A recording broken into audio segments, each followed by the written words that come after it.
15-minute show. And I've That's noticed that. classic. Like, and I produce, like, the show we've currently gone on at the Imperial has 5 girls on stage doing a show, and Right. they do 3 15-minute shows for the night, and that's like the style of it. That's and you'll have incredible. 5 girls on stage doing choreography at once, and that's like what is normal here. So when I went to America, I didn't see one like thing with more than 1 girl on stage at a time, and for me that was like, whoa, this is like very different culturally. It's pretty rare. Like, yeah, I feel like we're circling back to it now, especially with like the onset of like online drag and everything, where people are like, oh, I want this to be a full production, I want to realize a full music video, and I'm hoping some of that carries over to the stage. But it's like, yeah, like there have been shows and stuff where you're not allowed to like bring a partner up, where like, or bring up backup dancers, or it's like there's simply not enough space, or it's like we have a Hamburger Mary space where the stage is truly, it's a couple of plates, you know, in size, and you, to perform your number, you have to make a loop around the room. And so it's like the option of production is typically not there. And I'm so fascinated to hear you say that, because I lean towards that normally anyways, because it's like, if drag is like is trying to create a string of pop culture references and turn it into performance, it's like the girls in pop culture are upping their level of production, and I feel like it would be fun, and it would be lucrative and really fun for our audiences to also up that production value as well. I agree, and I think one thing that I mean, maybe not you because you live outside of those major centers, but something I noticed when I was in LA and New York that blew my mind was the access to resources. And I'm not sure if those girls that live in those cities kind of really understand how lucky they are, but like in Australia, there is one place that sells drag jewelry in like the whole country, basically. It's definitely one place that sells like stones in my city. And when I went to the fabric district, I was like, oh my God. I was like, if I lived here... Well, you got to check out LA and go see... Yeah. What's that alley called? Diagon Alley. Diagon Alley. That must have been really fun. I definitely, I feel you on that, just because, being in Denver, like, I think the availability of drag resources has expanded hugely, literally just because of like the growth of Drag Race and everything. But with these smaller cities, it's slower to come along. So it's like I find myself frequenting. I go to the quinceañera stores. I go to all of these little Spanish cultural stores throughout Denver, and you have to. There are quite a few things that you have to track down still. But in places like LA and New York, it's like your next door neighbor designed the costumes for Marvelous Ms. Maisel, and the person upstairs does wigs for Dita Von Teese. It's like, it's truly just all there for you. Yeah.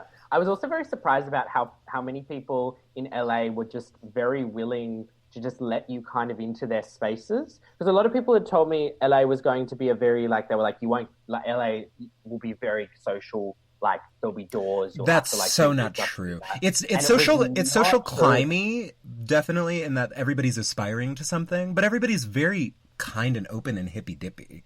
Oh, I was like, I went to Torture Garden, the big fetish party that they have, and I'd worked with Amanda Lepore before when she came to Australia. And so when I went in, she was up in her private box, and I just walked up to the security guard with my friends, and I was like, I know Amanda, can I head up and say hello? And he was like, yeah, sure.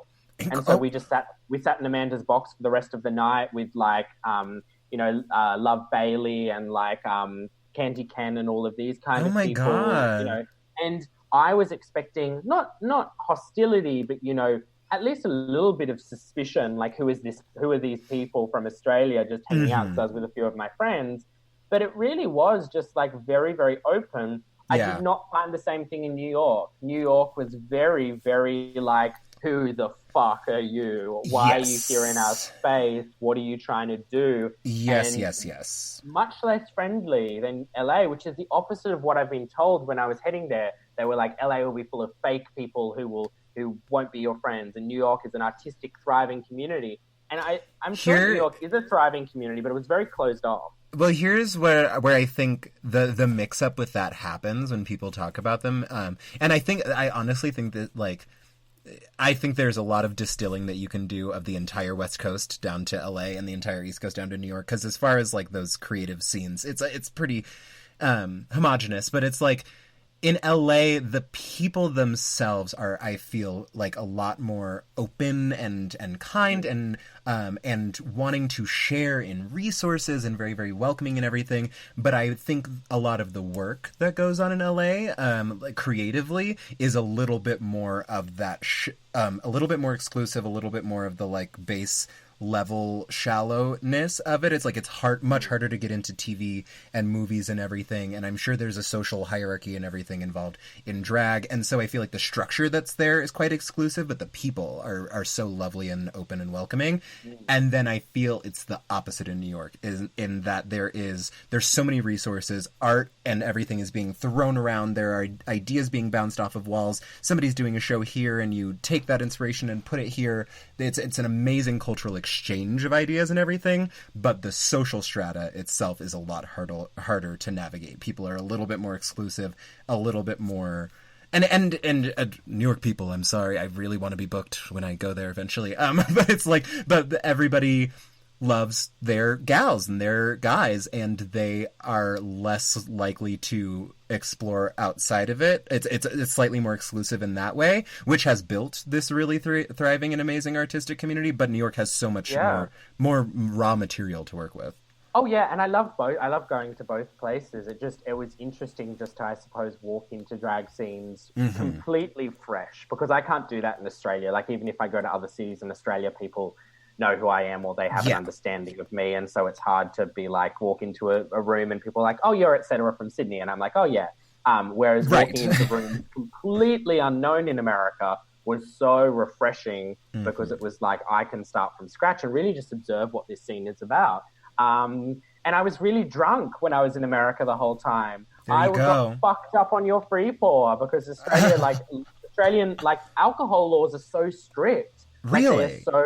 Yeah, like, we have to measure all the drinks we pour in bars are, like, measured to, like, one standard drink per bar. Like, the bartender has to pour it into, like, a measure and then pour it into the glass. I have maybe a handful of times seen an American bartender actually use a measurement. We're not allowed to have more than a certain amount of standard drinks per glass. And like, in some places, like in Sydney up until recently, I think it still might be the case, we're not allowed to have shots past midnight. There's a lot of, like, this all sounds nice, honestly. Yeah, it's a very different culture. So when I went to, like, Mickey's and I was like, I'll have a Red Bull vodka, and they poured in more vodka than Red Bull, I was like, they really what? Just be doing that. Like, I mean, you want to talk about American freedom? It's the freedom to be a bartender pouring whatever the fuck you want. Like, because oh my god, I've never consumed alcohol in my life. Even when I was at DragCon and was drinking, like, the pre-made drinks they had there, I was like, what the fuck are you giving me? I was wandering around was wandering around to all the little stalls and everything, meeting Drag Race girls, and I can't remember who I met. I was so drunk. Exactly. You're sliding your head under the stall. You're like, anyone in here? I know. I met Nina West, and I can't even remember. I have this photo of me standing next to Nina West, absolutely shit-faced, and I can't even have a conversation with her. That's hilarious. No, I definitely think I mean, that's part of drag culture. Part of drag culture in America is walking up to a bartender and being like, that number was rough, pour me a strong one. And they're like, oh, you want a strong one? And you watch, like, one of the last shows I was at, I said that exact thing, and the guy turns the bottle over and makes eye contact with me and continues to pour it until I eventually had to be like, wait, no, I realized what was going on, and I was like, stop pouring, please. And then he put the tiniest splash of orange juice that he could fit at the top, and he was like, please enjoy that. And I was like, no, you're trying to kill me. Like, it was crazy. It's crazy. And also how cheap the drinks are, and how cheap is there a big price difference? Everything is so much, even just like Macca's, or what you call McDonald's, Macca's. Or Macca's. We call it Macca's. I really like that name. That's a cute name. Like a Big Mac here is like $7.35. My jaw's on the floor. Like just for the Big Mac, no combo. Yeah, no combo. If it was in a meal, it would be like $14. Jesus Christ! No, that's really shocking. Like a vodka soda here will be anywhere from like $7 to $10. That's wild. And that is like one shot of vodka in the vodka soda. Like that's what I'm talking about. Like when I got a vodka soda, they were like, yeah, that'll be like $4 or whatever. And then so much liquor. And it was so much vodka. Like we're talking about $7 for like one shot of vodka in a glass. So I mean, I get it because then in Australia we don't tip any of our, like if I ordered a drink at the bar, I wouldn't tip the bartender. Or like if I got food, I don't add a tip on top of that in Australia. But still, it evened out as in some places so cheap. Your drink sizes are nuts. Like, it is nuts. It is crazy. Because I went from being underage into working at bars, and then I was like, this is really how people drink. Like this is I was shocked just as a young person coming into it and seeing people pounding these did you go to a Hamburger Mary's at any point while you were here? I didn't go to a Hamburger Mary's. I went to well, consider yourself blessed, but but like one part of the is that similar? No, so a Hamburger Mary's is that's so funny that you made that comparison. Hamburger Mary's is a drag bar. It's a drag chain. So we have one in Denver, and then they have them throughout. And in certain cities it works, and in certain cities it really doesn't work. But it's a drag chain, and it's like a burger bar. It's very basic burger fare. Like a diner moment. So part of their culture is this leg glass, and it's shaped like a big fishnetted drag leg, and it's a glass that probably goes from my waist to my neck, or like it's huge. It's about 2 feet tall, and they encourage you to buy cocktails in this large leg, and then you get a free drink if you refill it. And like they're genuinely like doing half alcohol and the rest of the drink in like a 2 foot tall cup. It should be illegal. Like I'm really starting to look at Australia and being like, this makes a lot of sense. But even your drink sizes at Macca's are like crazy. Well, yeah. Like yes. Like I can't. Hang on. Let me see. I'm going to do this. You're going to have to describe visually, but I think I have one of our large Macca's cups in my fridge. Ladies and gentlemen, I am going to be verbally describing this McDonald's cup coming out of the fridge. Etcetera is walking to the fridge, searching the fridge. Etcetera is returning without the cup. I'm a filthy liar, and I've disappointed everyone. No cup. But it's like they're like that big. That's how large. Well, yeah, American super sizes are really insane.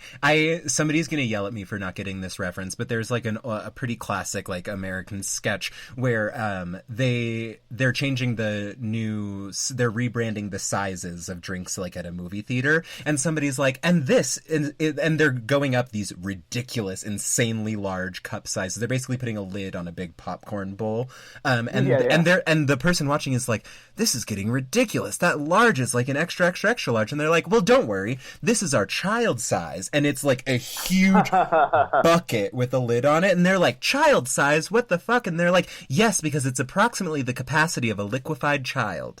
That's so funny. And that's what I felt like when people were like, yeah, here's a small. I was like, I can't even finish a small. Very much so that. Weak. I felt so weak in America. Your country made me feel weak. You Australians are so dainty.